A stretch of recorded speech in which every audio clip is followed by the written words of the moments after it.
Dahil sa nararanasang matinding init ng panahon sa Bicol Region, kasabay nito ay ang pagtaas ng mga kaso ng mga nauospital dahil sa mga heat-related illness. Kaya naman muling ipinaalala ng Philippine Health Insurance Corporation o PhilHealth ang kahalagahan ng pagiging miyembro nito dahil sa benepisyong makukuha nito sakaling maospital sa gitna ng mainit na panahon. Sa ipinatupad na 30% increase sa mga benefit package ng ahensya noong buwan ng Pebrero, kasama sa tumaasang benefits ay ang mga sakit na nakukuha dahil sa matinding init gaya ng heat stroke. Ayon sa ahensya, kung dati ay nasa 6,500, ngayon ay nasa 8,450 na ang benefit package na makukuha ng isang pasyente na nakaranas ng heat stroke at heat exhaustion.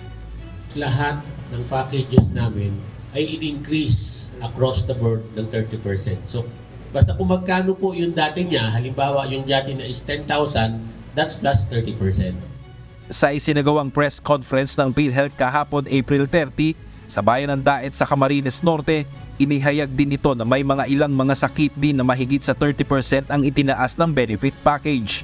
Gaya ng ischemic stroke mula sa 28,000 ngayon ay nasa 76,000 pesos na. Acute hemorrhagic stroke na dati ay 38,000 ngayon ay 80,000 pesos na.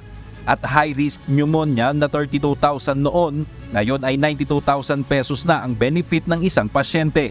Kasabay nito muling nagbabala ang ahensya kaugnay sa paglaganap ng mga nag-aalok ng services ng PhilHealth, subalit ang hihingi ng bayad gaya ng pagpoproseso ng ID at pagkuha ng membership form ng PhilHealth.